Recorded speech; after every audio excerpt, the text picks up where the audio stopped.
of events now, as you just saw little Al go by, makes disappointment all that more acute. What is it going to take, Raul, for you to finally win one of these things? I don't know. He led most of the race. It's big disappointment. I thought I have a good chance. I was running a good pace. I'll put a little pressure. I respond, and I don't know. The car was running fine. Everything was perfect. I was making a good pace. Were you getting your hopes up, realizing the end was drawing closer and closer? Yeah, for sure. I thought I had a good chance. It was in the bag. I need to keep the pace was running to finish ahead of Al. And unfortunately, it wasn't to be, I guess. Thank you, Raul. We're disappointed. We go to Jan. Al Unser Jr. is just debriefing here with Roger Penske, and he was actually smiling. Boy, that was a tough day, but you managed to smile even in the event of that engine blowing. First of all, what did you think when you saw Raul's blow? You thought it was obviously your day. Well, I was real happy that the Raul engine blew. We were going to have a really good race. It was a shame for the fans, really, because we had a lap up on everybody, and so you don't know what was going to happen. So, but now we blow up. Now it's probably a good race out there. I don't know. Were you running flat out, or did you back off a little when you knew that you no longer were in contention with Raul? No, I started lifting a little. I richened the engine up and turned the boost down because we had a lap lead. I started backing off a little bit, and Roger told me all I really needed to run was 215 to 217, and that was it. And so that's what I was doing. I was just cruising really when it blew. Thanks, Al. Thank you, Paul. So Al Unser Jr. out of the run, and now Scott Goodyear, who won here before, is the leader here at the Marlboro 500. His wife Leslie, as the Canadians very close to the border here begin to cheer. Back at the Marlboro 500 at Michigan, they continue to work on Marco Greco's car. He's running in 11th place, but he's well behind the lead. They've been working on it for a very long time. This man, the 40 Budweiser car of Scott Goodyear, is the leader of the race, and the leader by a full lap. He inherited the lead when Al Unser Jr. had the engine let go, right after Raul Boesel had his engine go as the leader of the race. 4 different leaders have fallen out while leading. We're back to green. This should be a dash to the finish. 233 laps complete, 250 the scheduled distance. I'm sure Scott Goodyear himself can hardly believe what's happening here. Perhaps John Dick's magical soft setup that he wanted Goodyear to try will prove beneficial. Now, he's had lots of help with the attrition rate, but you're glad to take a win whatever way you can get it if Goodyear can just finish these last 16 laps. Scott Goodyear once again proving his 500-mile legs. His first and only victory came here 2 years ago. Then driving for Derek Walker. There is some speculation that he might end up next year with Derek Walker's team once again. So he is clear at the moment. We'll follow his lap speed. Last lap was above 216 miles an hour. Fastest lap of the day, 222. That's 7 miles an hour slower than the lead car, but Leyendyk, who we may have a triumphant return to Holland bringing this IndyCar. It's more triumphant when you come off a tremendous result. Started 28, now runs in second. The first and second driver, remember, all know what it's like to win 500-mile races, as Sal and Candela, his team owner and manager, clicks the stopwatch. I bet he's checking his heartbeat, not Leyendyk's time. Third place is Dominic Dobson. Mac West with a nice result thus far. Looked like the car bottomed again. Seen that several times today off a number of different cars.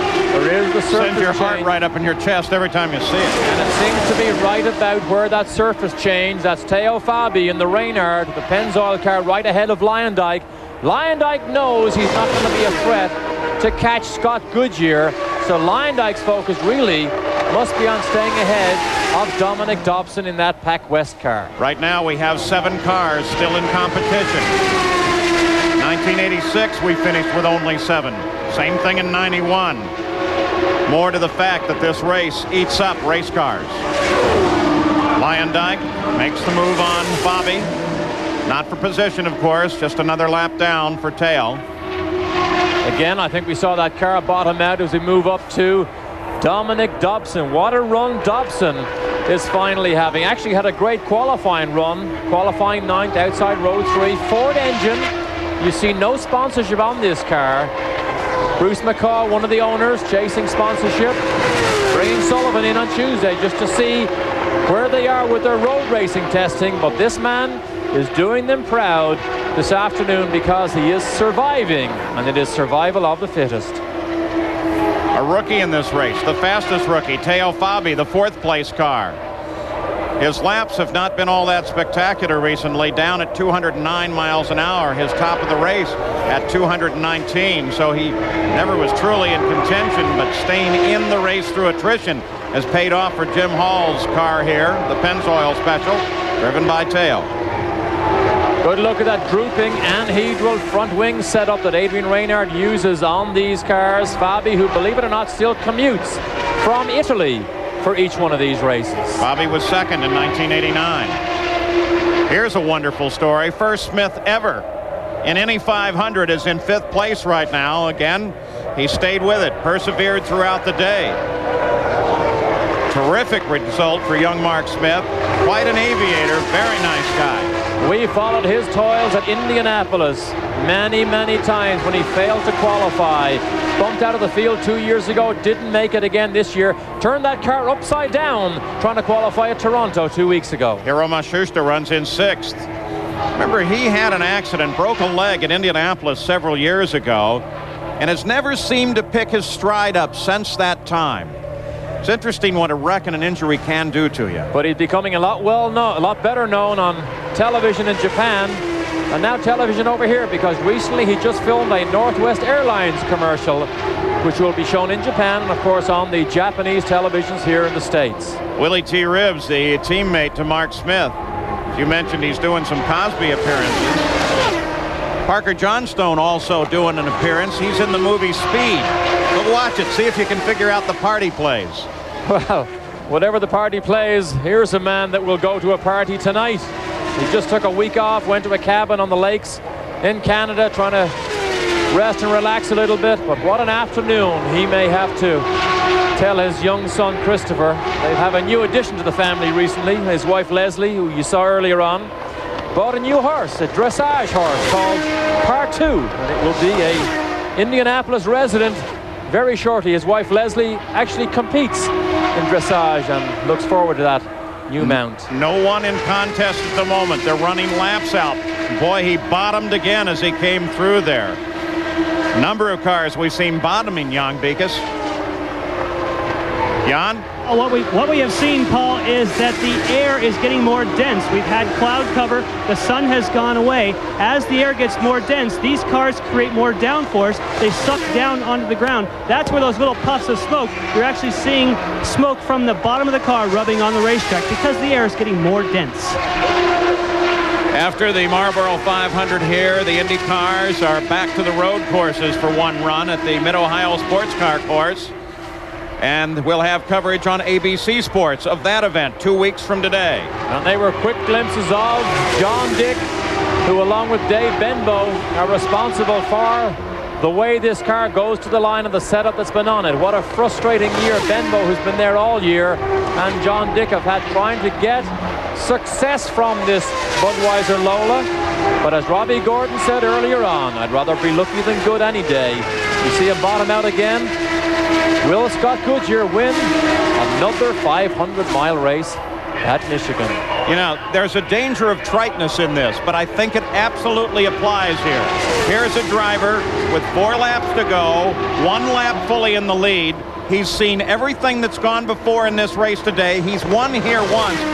He's got to be listening to and hearing everything that's happening in that car.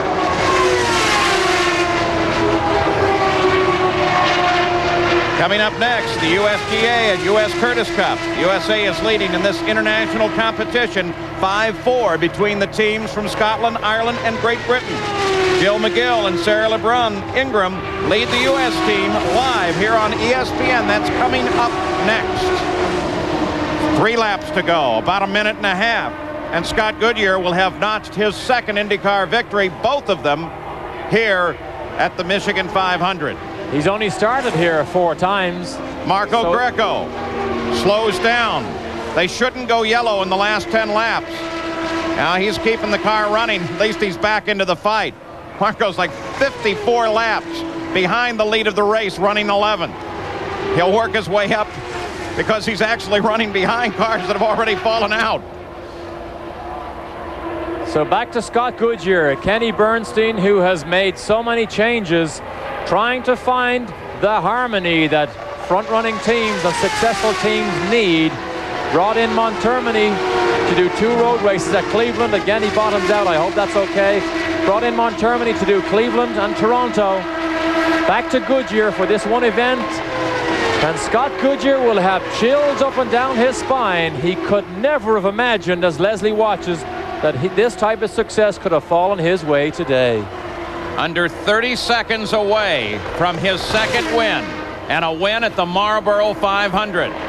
His name on the Dana Trophy already once. Will it go again? Boy, it sure looks that way. The man who perseveres wins. A final couple of bottomings. 3rd turn, 4th turn. Scott Goodyear sees the twin checkered flags from Jim Swintal, and the Budweiser car with Scott Goodyear has taken the win in the Marlboro 500. He'll be followed to the line by Arie Luyendyk and Dominic Dobson.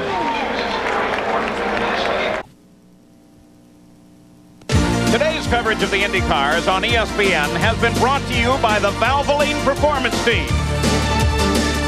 By Mazda. Mazda, it just feels right. And by cold filtered Miller Genuine Draft. Get out of the old, get into the cold.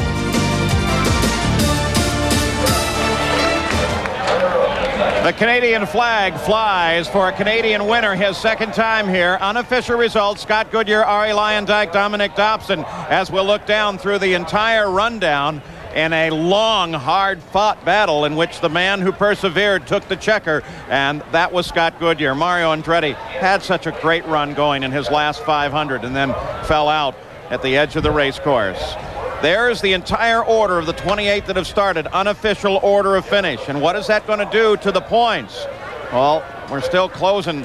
Michael Andretti, Emerson Fittipaldi sit in 2nd and 3rd, just behind Al Unser Jr. Not much change in the top 3 positions of the points.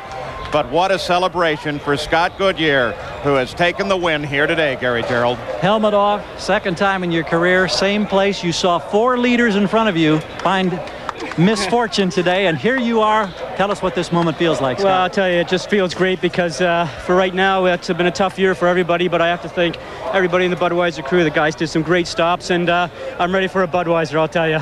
Congratulations. We're out of time, but a terrific win. Your second. Celebrate and enjoy. We are. We're thanking you. Thank you.